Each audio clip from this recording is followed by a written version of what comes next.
Pessoal, boa noite. Hoje eu vou ter que fazer que nem o Sérgio. Pessoal, boa noite. Isso, vamos lá. O tema é solidão, mas a gente aqui não precisa de ficar acanhado não, tá? A gente pode falar à vontade. Gente, meu nome é Thiago, é uma satisfação enorme para mim estar aqui novamente, né, atendendo o convite do Sérgio, do Alexandre, da Márcia, para que a gente pudesse vir aqui ter esse momento de conversa com vocês. Né? Para a gente realmente é uma alegria enorme. Né? Às vezes a gente fica em casa e pensando assim, eu gostaria de falar alguma coisa, né, para alguém, gostaria de passar uma mensagem. Imagina se eu pudesse ter a oportunidade de passar uma mensagem. E aqui está a nossa oportunidade. Né? É nos dado essa oportunidade de vir aqui, ter esse momento, 40 minutos, 1 hora, para conversar com vocês. E nós tentamos fazer da melhor forma que nos é possível. Óbvio, né, sempre olhando as nossas limitações, mas a gente está aí tentando fazer o possível. O tema que o Alexandre, né, que é o nosso companheiro que nos passa esses temas, o tema que ele me sugeriu é solidão. Né? É uma mensagem que está no livro Fonte Viva, do Emmanuel, através do Chico Xavier. E a gente vai falar um pouquinho, então, do que o Emmanuel quis nos dizer a respeito dessa tal de solidão. Né? Isso é benéfico, isso é maléfico, né? É bom para o espírito, não é? Em que ocasião que ela pode ser saudável e em que ocasião que não? Então a gente vai tentar fazer um apanhado geral daquilo que a gente estudou sobre o tema e vamos lá passar para vocês. Quando a gente fala de solidão, a primeira questão que nos surge à cabeça é de que tipo de solidão que ele está falando. Porque tem aquela solidão que ela é a solidão do recolhimento, que é necessária para o ser se refazer, que ela é até positiva. E tem aquela solidão que é a solidão do desamparo, do abandono, do isolamento. Nós aqui, nós temos uma dificuldade enorme em nos entender quanto aos termos, quanto às palavras. Quem aí já leu o Livro dos Espíritos vai se lembrar que em diversos momentos os Espíritos chamam a atenção do Kardec. Eles falam assim, deficiência de linguagem, pobreza da linguagem de vocês. Vocês têm uma mesma palavra para um monte de significados. Vez ou outra eles estão chamando essa atenção. E a palavra solidão, ela se encaixa nesse exemplo. De qual que nós iremos falar?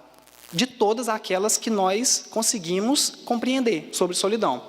São 3 apenas. Nossa conversa aqui hoje vai ser jogo rápido e vai se resumir em apenas 3 significados de solidão. Primeiro, a solidão que eu irei chamar de negativa, que é a solidão do isolamento, que é a solidão do desamparo.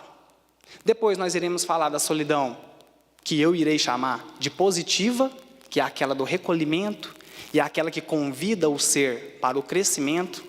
E depois nós iremos falar daquela solidão que é o resultado, tão somente, o resultado da nossa evolução espiritual. Todos nós aqui iremos senti-la, se é que já não começamos a sentir. Mas todos nós aqui um dia iremos sentir essa solidão, que é só o resultado desse nosso processo evolutivo. Que na verdade, na mensagem do Emmanuel, é só sobre essa solidão que ele trata. Mas é óbvio, a gente não pode falar só dela, a gente contextualiza. Então vamos lá. Primeira solidão, a que a gente chama de negativa, que é aquela onde o ser, quando ele a sente, ele fica incomodado, ele sente um certo desconforto, porque essa solidão remete a ele uma sensação de abandono, de que o outro está virando as costas para ele. Por que essa solidão ela nos machuca? Porque ela vai contra a nossa própria natureza. Ela vai contra a natureza do espírito. Porque nós somos seres eminentemente sociais. Nós somos seres sociais. Pergunta 768 do Livro dos Espíritos, eles explicam assim para o Kardec. O homem, ele deve progredir. Isolado, sozinho, não lhe é possível. No insulamento, ele se embrutece e deteriora.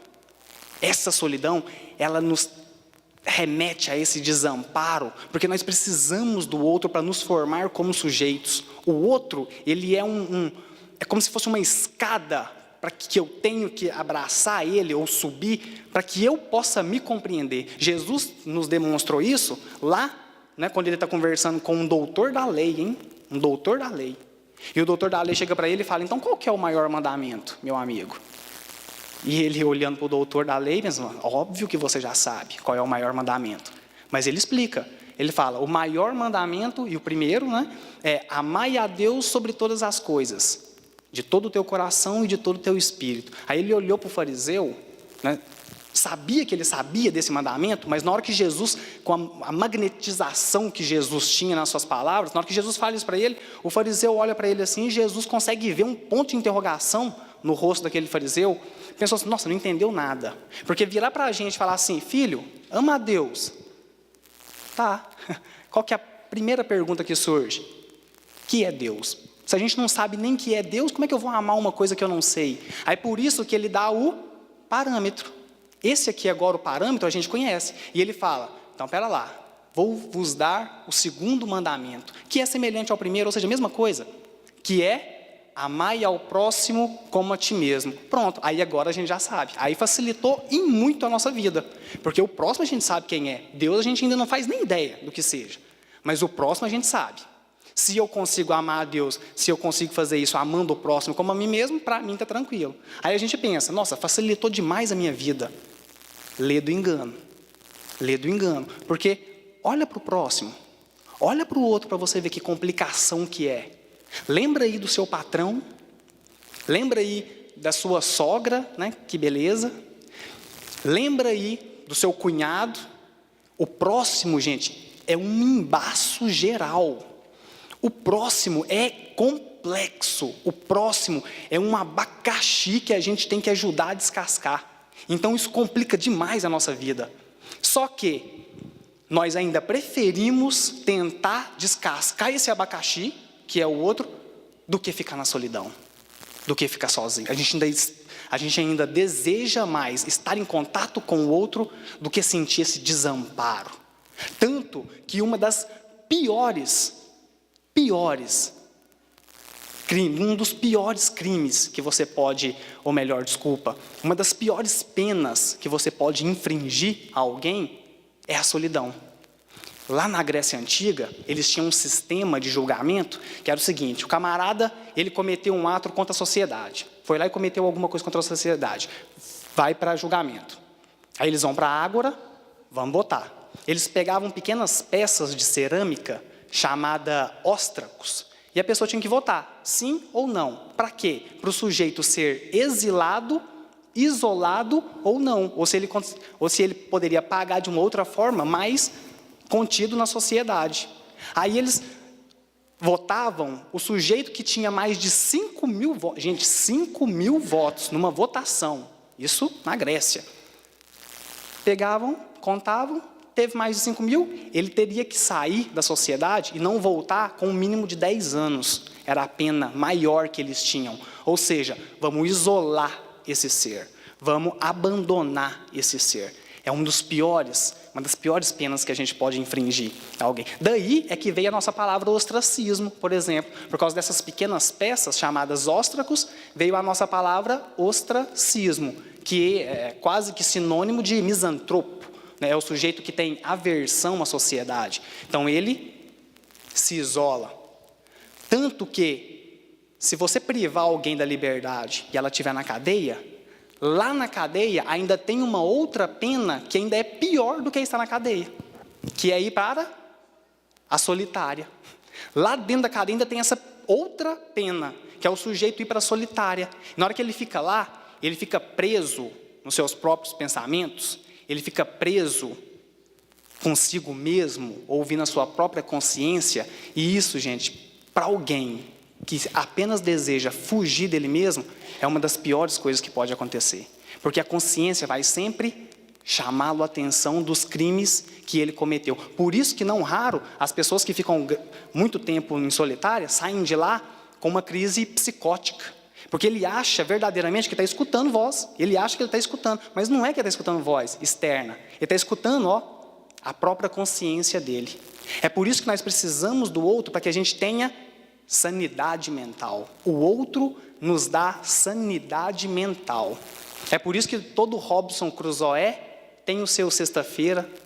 É por isso que todo náufrago tem o seu Sr. Wilson. Né? Lembram do filme?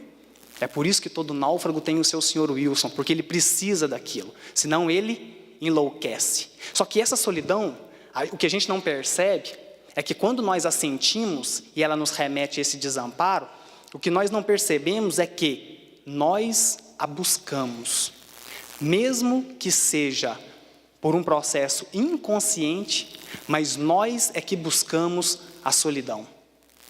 E nós sofremos por causa dela, porque é óbvio, o ser sofre devido às imperfeições que ele possui.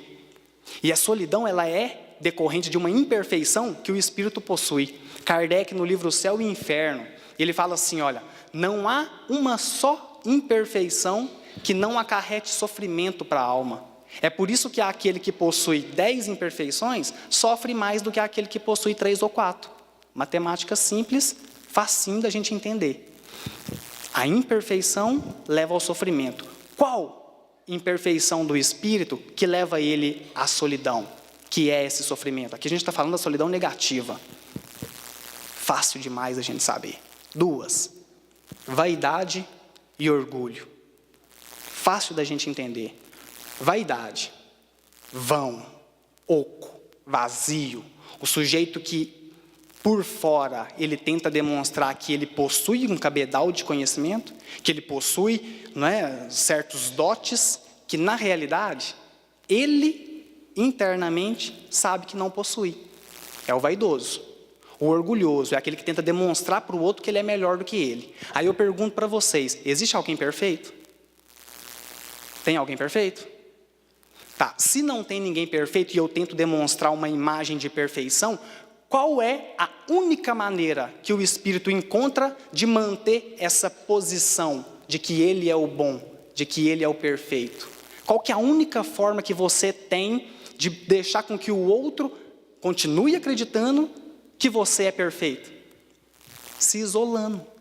É a única maneira que nós encontramos para que o outro não entre em contato com as minhas imperfeições, é eu saindo da convivência dele. É eu colocando um anteparo entre mim e ele. Compreendem? Entre eu e ele. Então, nós nos isolamos do outro porque a gente não quer que ele entre em contato com a minha imperfeição. Gente, isso é claro da gente perceber isso. Quem aí é casado? Quem aí casado, né, vai saber do que eu estou falando de forma tranquila. Vai para debaixo do mesmo teto e tenta segurar uma posição de perfeição para o outro, para ver se você consegue. Consegue? Às vezes a gente pode até tentar. Às vezes mesmo debaixo do mesmo teto, dentro da mesma casa, a gente ainda pode tentar manter uma certa posição de que eu sou o bom para o outro. Mas aos poucos isso vai caindo e o outro vai se desiludindo comigo. Na fase do namoro é uma beleza. Na fase do namoro é um espetáculo. Né? É um tentando esconder do outro as imperfeições que ele possui. Aí casa, bem feito. Né? Casou, bem feito. Né? Às vezes a gente até pensa, né? Não tem como devolver? Não tem, será que não tem nenhum lugar para reclamar? Não? Mas porque você começa a entrar em contato. Mário Quintana tem uma frase que é espetacular. Ele fala assim, olha, eu nunca quis me casar. Nunca quis me casar. Nunca consegui conviver com a ideia de deixar dezenas de mulheres esperançosas e apenas uma desiludida. Mas é porque é o que acontece. Então o outro vai te olhar e ele vai ver, ele vai começar a entrar em contato com as suas imperfeições. Não tem jeito. Então aquele ser que quer manter a posição de que eu sou bom, ele se isola. Mesmo que seja inconsciente, meu amigo. Mesmo que seja inconsciente. Através dos seus atos, através das suas falas, através da sua maneira de ser exigente. O perfeccionista é tão somente aquele que exige que o outro traga uma perfeição que ele também não tem. Então, inconscientemente, ele deseja que aquele saia do seu convívio. Porque se ele ficar perto de mim, inevitavelmente ele vai descobrir as minhas mazelas. Inevitavelmente ele descobre. Aí quando você começa a sentir mais de perto essa solidão, não é que é a solidão do desamparo, aí o ser tem que se movimentar. Ele tem que fazer alguma coisa para sair daquela posição, porque ele não pode ficar ali. Então é óbvio que alguém que é de bem consigo mesmo, alguém que já consegue entrar em contato com as suas mazelas e lidar bem com elas de forma tranquila, é óbvio que essa pessoa é aquela que é a mais rodeada de amigos, porque ele não se melindra facilmente. Nós nos isolamos porque alguém passa e olha com a cara meio feia para a gente, aí eu já falo, olha lá, mitidez danado, né? Não vou nem cumprimentar mais. Pronto. Aí você já cria um certo comportamento de isolamento para com aquela pessoa, porque você se melindra. Nós nos isolamos porque nos melindramos a todo momento, porque é o ser que não se conhece, ele não se aceita. Então, qualquer coisa que o outro ao seu lado faça, você vai pensar assim, está falando de mim, está se referindo a mim. Aí eu vou e me isolo. Então, aquele que se aceita, ele não se ofende. Gente, isso é simples. Eu estava assistindo uma palestra de um professor de história, e eu ouvi ele falando isso, e caiu que nem uma luva para mim. Né? Imagina alguém virar para mim e falar assim, Tiago, careca. O máximo que eu posso virar para ele e falar é o seguinte, você enxerga bem, hein? Sua visão tá boa, tá uma beleza a sua visão, não precisa, só daqui a alguns anos para você procurar um especialista na área. Gente, é uma constatação óbvia. Então, quando alguém fala de você de uma mazela, você tem duas alternativas. Falou a verdade? Tá, se falou, deixa eu tentar dar uma melhorada nisso aqui. Não falou a verdade. Beleza, então que o outro fique com a constatação dele, mas eu sei que não é. Então aquele que se aceita não se ofende. Esse que se ofende, que é o que se melindra e é o que se ressente, ele procura a solidão com as próprias mãos, só que na hora que ele sente, aí é a hora que o bicho começa a pegar.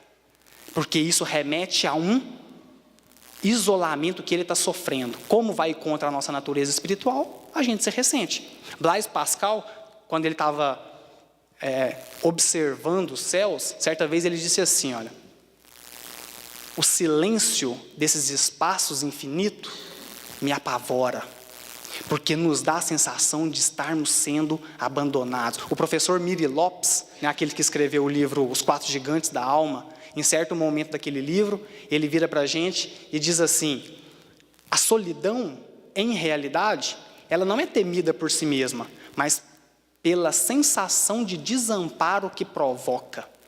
Aí quando você sente essa solidão, você tem duas alternativas básicas.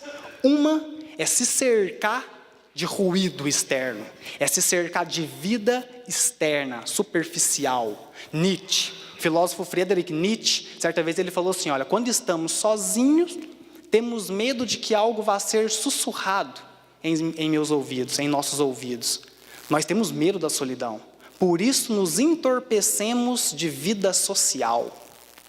Nós nos entorpecemos de vida social porque temos medo da solidão. É fácil você detectar alguém que tem medo da solidão. É aquele alguém que na hora que você chega na casa dele, ele está sozinho em casa. E na hora que você chega, as luzes todas acesas, televisão ligada, rádio ligado, notebook ligado, como é óbvio, conectado 24 horas por dia, e falando no celular. Pronto. Esse é o caso típico daquele que tem um medo enorme de sentir solidão, de estar sozinho consigo mesmo. Fácil demais de detectar. Você quer saber se você tem medo de solidão ou não? Faça o teste com você mesmo. Na hora que você estiver na rua, ou em qualquer outro lugar, que você tenha que esperar. Você tem que esperar. Vamos supor que você tenha que esperar 5 minutos apenas. Apenas 5 minutos. Você vai ver quantas vezes a sua mão vai coçar para você pegar o celular. A mãozinha aqui, coçando. Pegar o celular para ficar aqui, às vezes só passando. Não está vendo nada no celular. Quantas vezes aqui a gente pega no celular e só passa? Coloca no bolso de novo, sem fazer nada. É aquela pessoa que não tolera ficar parada com ela mesma. Então ela tem medo de solidão. É aquele que posta no Facebook de 10 em 10 minutos 10 em 10 minutos tem uma postagem dele. Porque ele tenta desesperadamente provar para os outros que a vida dele é interessante. É óbvio. É porque ele pode pensar qualquer coisa da vida dele, menos que ela é interessante.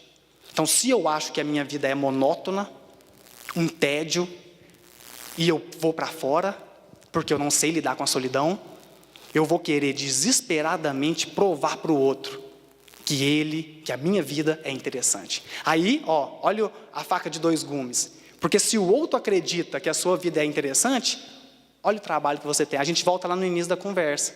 Quanto mais o outro acredita aquilo que eu quero passar para ele, qual que é a única maneira de eu manter essa visão? Me afastando, me isolando. Então, se o outro acredita em você, você tem um problema para resolver. Porque essa crença vai fazer com que você se isole. E quanto mais você se isola, meu amigo, mais você vai contra aquilo que essa essência dentro de você lhe pede, que é o contato social. É por isso que Nietzsche, esse mesmo que falou do isolamento, somente é o maior nihilista que a nossa humanidade conheceu. O maior nihilista que já passou por aqui. Chegando no final da sua vida, eu gosto sempre de dar esse exemplo, porque é um exemplo simbólico. Chegando já no final da sua vida, ainda novo, porque ele morreu novo, ele vira-se e diz assim: eu quero reaprender a ser um ser humano. Eu não quero mais ser sozinho. Qualquer contato com o outro já é uma festa para mim. Uma redenção de mim mesmo. Olha, meu amigo, uma frase dessa, vindo do maior nihilista que já passou por aqui, isso não é brincadeira. Tem alguma coisa aí para nos falar. Ou você tem a segunda saída para lidar com essa sua solidão. E a segunda saída é também a nossa segunda visão de solidão, que é a solidão positiva. É a solidão do recolhimento. É a solidão que refaz. É aquela que faz você entrar em contato com você mesmo. Com você. É a solidão que Gamaliel sugeriu para Paulo. Paulo, depois que Paulo viu Jesus, né, Paulo queria converter todo mundo. E ele foi, vamos frequentar a sinagoga, vamos falar para o pessoal que o homem continua vivendo. E ele foi a primeira vez. Na hora que ele foi, ele tomou um balde de água fria, teve que voltar chorando para trás. Foi conversar com Gamaliel. Gamaliel vira para ele e fala assim: Paulo, vai para o deserto, fica lá uma temporada, faz um download, né? Pensa em tudo isso que você está passando. Esse momento de refazimento ele é necessário para o Espírito. Santo Agostinho, no livro Evangelho segundo o Espiritismo, mensagem, capítulo Pedi e obtereis, ele fala assim: olha, na solidão e no recolhimento estais com Deus. E depois, na resposta da pergunta 772 do Livro dos Espíritos, eles também falam para o Kardec: na solidão, no silêncio, te concentras, e teu espírito se torna mais livre, e então entrais em comunhão conosco. Olha que beleza. E, gente, tem que confessar para vocês, eu adoro essa solidão. Adoro. Às vezes eu tenho até que me vigiar para a gente não se tornar um misantropo também. Às vezes a gente tem até que se vigiar para não ficar ali paradinho no nosso próprio quarto. Mas eu adoro esse tipo de solidão. Quem não gosta muito é a minha namorada, né? Ela reclama um pouquinho, mas eu adoro. E eu viro para ela e falo: minha querida, agora você tolera, né? Agora você foi se encantar com alguém esquisito que nem eu, então agora você aguenta. Aí eu viro para ela e falo: não, eu sou estranho, assim, esquisito, mas para compensar, Deus me deu essa beleza que vocês estão vendo. Estão vendo essa beleza? Eu até costumo brincar, às vezes eu falo assim: gente, eu estava no mundo espiritual, né, ajeitando meu corpo para vir aqui reencarnar, e a gente ajeita aqui, um corpo meio franzino, mais ou menos assim, ali depois dos 25 você vai começar a ficar careca, meio calvo. Aí na hora que eu cheguei aqui, que eu olhei no espelho, eu falei assim: não, mas vocês judiaram? Vocês não precisavam ter judiado dessa forma não, né? Mas essa solidão, né, ela é salutar para o espírito, ela é salutar. Conversando certa vez com um amigo meu, e eu virei para ele que eu gostava, falei para ele que eu gostava dessa solidão, e ele virou para mim e falou assim: ah, Thiago, não, é mentira. Toda vez que eu te vejo, você está rodeado de gente, conversando, né, eu te vejo no meu carro, eu já contei para vocês no meu carro, não já? Eu tenho um Lada antigo, né, vermelho ainda por cima. O Alexandre, que é a pessoa que nos... Né, o Alexandre aqui, nosso, que nos manda os temas, ele costuma me chamar de comunista por causa do carro, né, porque o lado é russo e é vermelho ainda por cima o meu. Aí ele me chama de comunista, mas não tem nada a ver, não. Aí esse meu amigo virou para mim e falou assim, toda vez que eu vejo você andando no seu carro, você está cheio de gente, o carro está lotado. Porque, aliás, tá, gente, esse é um outro sintoma daquele que tem medo de solidão. É estar cercado de pessoas, andar só cheio de gente junto, e quando ele tem que andar sozinho no carro, é aquele que coloca o som no último volume. Óbvio, ele não pode ficar ouvindo a sua própria consciência, então ele tem que estralar o som externo para calar a voz interna. Tá? É o típico caso de quem tem medo da solidão. Beleza. Aí ele contou para mim. Aí eu tive que explicar para ele o verdadeiro motivo de eu andar com o carro cheio. Né? Porque eu vou para a faculdade, eu tenho que subir a Rua Paraná toda, aí eu vou subindo, eu faço meu carro de um coletivo. Eu vou passando e colocando o pessoal para dentro. Não, entra aí. Eu vou parando. Não, pode entrar. Aí na hora que enche, a gente vai. Por que eu tenho que andar com ele cheio? Porque como ele é um carro antigo, dá muita manutenção, de vez em quando ele para. No meio da Paraná. Aí eu só viro para a galera e falo, agora vocês empurram.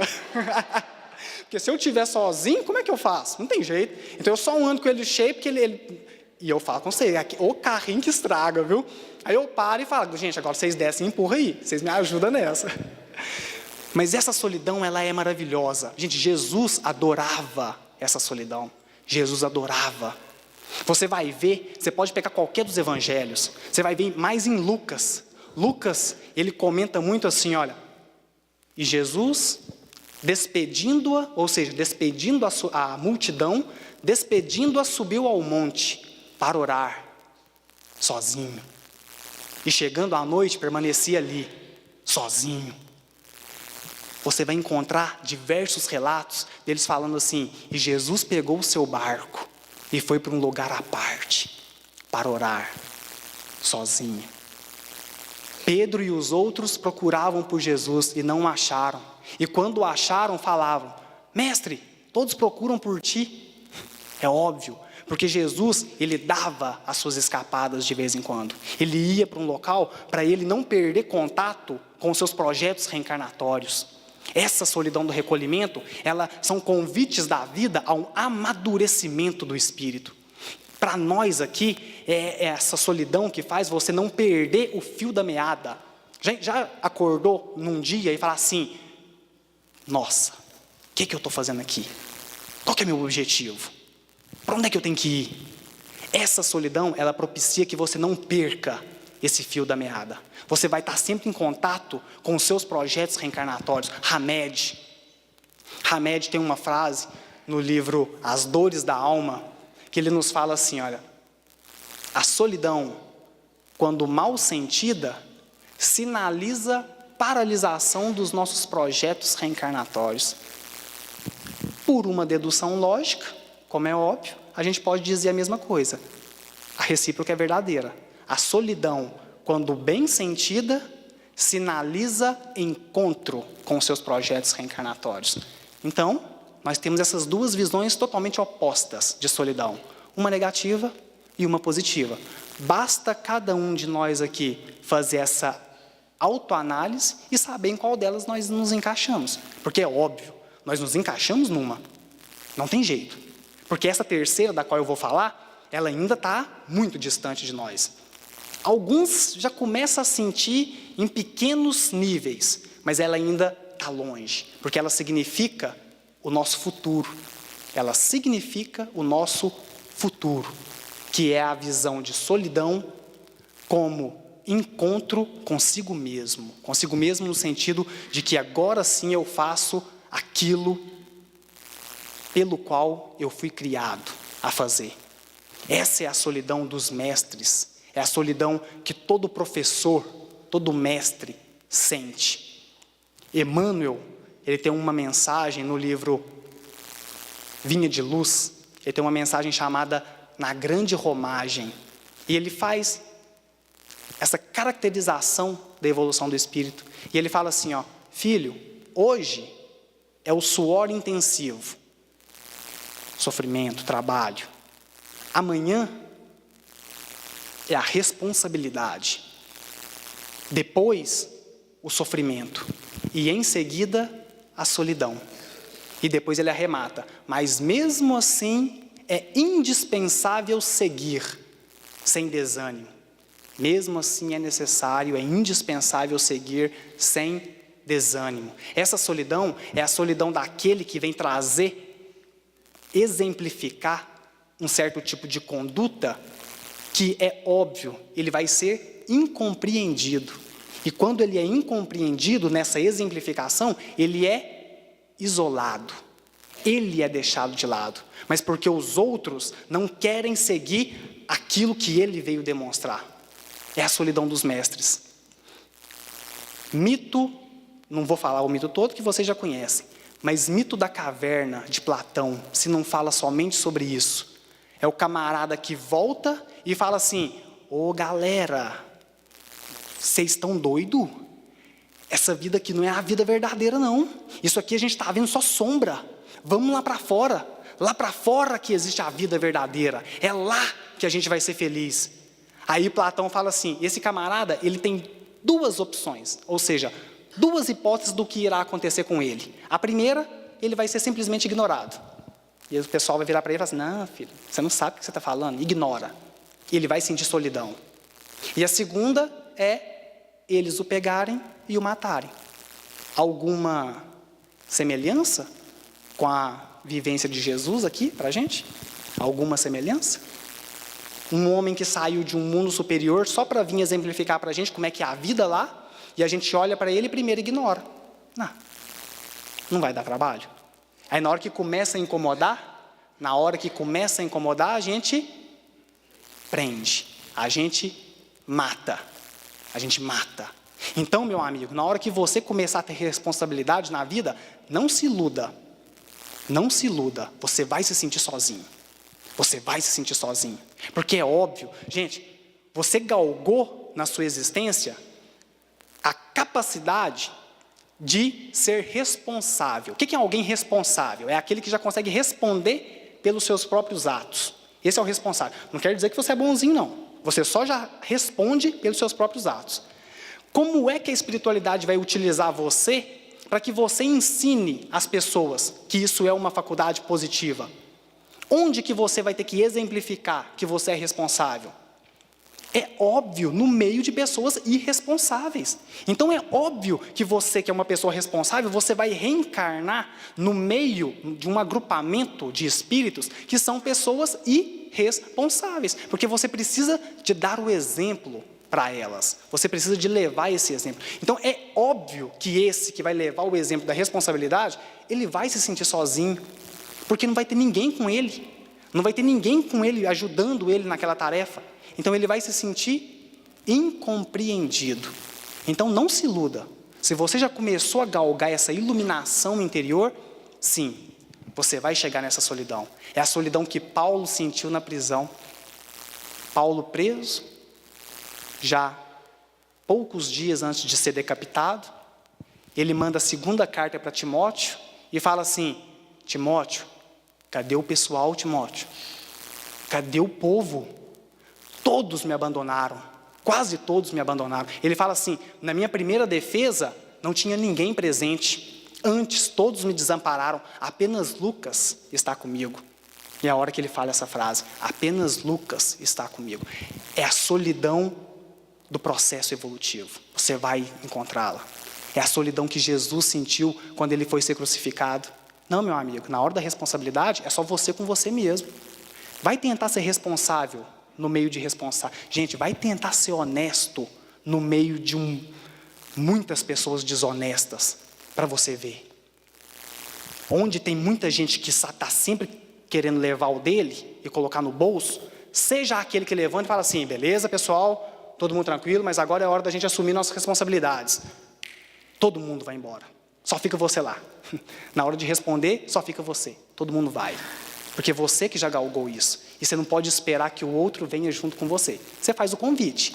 Se ele vier, bem. Mas se ele não vier, paciência. Se ele não vier, paciência. Nós não podemos forçar o outro. Eu trabalho ainda, mas trabalhei durante um tempo no CTI aqui de São João de Deus, e lá a gente tem um exemplo de uma profissional que é espetacular.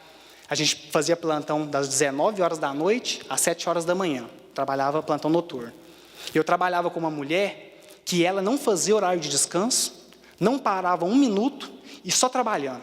Os pacientes dela eram os mais bem cuidados dentro daquela unidade. Se vocês souberem o tanto que ela era criticada por nós, os seus colegas de trabalho, a gente olhava para ela e falava, puxa saco, puxa saco. Mas é óbvio, é porque ela vem revelar algo que eu não estou disposto a fazer. Ela vem revelar, na responsabilidade dela, do trabalho, vem revelar para mim que eu sou irresponsável. É óbvio que eu tenho que ignorar. Ou se não, criticar, ironizar, falar mal pelas costas. É óbvio que a gente vai fazer isso. Então nós... Oi? Sim. Nós, na nossa ignorância, nós rechaçamos o outro. Então não se iluda, você vai sentir. É por isso que aquele que já galgou essa responsabilidade, ele... Aqui, enquanto encarnados, ele anda sozinho. Sozinho no sentido de que os trabalhadores da vinha, eles têm que estar espalhados. Gente, os trabalhadores, eles devem estar espalhados. Quando Jesus fala assim, que mais quero eu do que tacar fogo e que esse fogo pegue? Que mais quero eu senão que a massa se levede? Ou seja, ele está falando o seguinte, o exemplo desses que já são responsáveis, no meio de responsáveis, é que vai levar aqueles para junto dele, aos poucos. Mas a priori, você vai ser incompreendido. A princípio, você vai ser abandonado. Se fortaleça emocionalmente. Se você já sabe que é assim, se espelhe no exemplo dos grandes mestres. Jesus, quando foi preso, você acha que ele estava esperando que os discípulos ficassem com ele? Ele já sabia que eles iam correr. Em Mateus está anotado que Jesus falou assim, olha, não fostes vós que me escolhestes, falando para os discípulos, fui eu que vos escolhi. Então de duas uma, ou o homem escolhia mal pra caramba, ou ele sabia exatamente o que ele estava fazendo. Eu fico com essa segunda hipótese. Ele sabia muito bem, ele sabia que estava lidando com pessoas imperfeitas e que no momento do testemunho eles iam embora, dar no pé, porque eles ainda não estavam prontos para dar aquele testemunho. É por isso que esse que já é responsável, ele tem que estar espalhado na sociedade para trazer esse exemplo. É o que o Chico dizia. Vários confrades, às vezes iam lá para Uberaba, para conversar com o Chico. Aí tinha um pessoal, fretaram lá um ônibus e foi para Uberaba. Sentou lá e foi conversar com o Chico. Conversa vai, conversa vem, fica um dia, 2 dias. De repente, eles viraram para o Chico e falaram assim, Chico, meu amigo, resolvemos. Nós vamos ficar aqui, nós vamos vender nossas coisas todas lá em São Paulo e vamos mudar aqui para perto de você, para a gente trabalhar aqui junto. Aí o Chico vira para ele e fala assim, não, meu amigo, essa ideia não é boa não, vocês vão voltar e vão trabalhar. Mas por que, Chico? Você não quer trabalhador? Não, é óbvio que a gente precisa de trabalhador. Mas ele vira e fala assim, porque muitos moirões juntos não fazem boa cerca. Muitos moirões juntos não fazem boa cerca. Então, se você se ilumina, você vai ter esse período de solidão. Mas é porque ele é totalmente necessário. Totalmente necessário. Então, Jesus, quando ele estava sendo julgado, o Emmanuel inicia a mensagem dele, e eu vou terminar lendo-a. O Emmanuel inicia a mensagem dele pegando uma parte onde Jesus está sendo julgado. E ele pega aquela parte onde eles falam assim, olha, e o presidente, porém, disse, mas que mal fez ele? E eles mais clamavam dizendo, seja crucificado. A turba ensandecida, nem sabe para onde é que estava passando aquilo ali, vamos crucificar o homem, vamos crucificar. Porque ele veio demonstrar aquilo que está aqui dentro. Gente, quando um ser humano faz algo, de duas uma, ou ele faz algo muito responsável e fala que eu também tenho que ser responsável naquela mesma exatidão, ou quando ele faz algo muito ruim, que nós chamamos de ruim, ele também revela o quão imperfeito eu também possa ser. Khalil Gibran tem uma frase que é espetacular. Ele fala assim, olha, uma folha não amarelece sem o consentimento silencioso de toda a árvore. É assim que o pecador e o injusto não podem descer abaixo do que há de mais baixo em nós. Da mesma forma, o santo e o justo não podem se elevar acima do que há de mais elevado em nós. Então, quando alguém age com responsabilidade, ela está dizendo que eu também tenho que ser daquele jeito. Basta eu ir atrás ou eu simplesmente ignorar. É a nossa decisão. Então, eu tenho que terminar lendo a mensagem do Emmanuel, como é óbvio, porque essa mensagem dele é poética, linda, e por mais que eu fique aqui 45 minutos, 1 hora falando, eu não vou conseguir falar 1/3 do que está aqui. Então, eu termino com ela.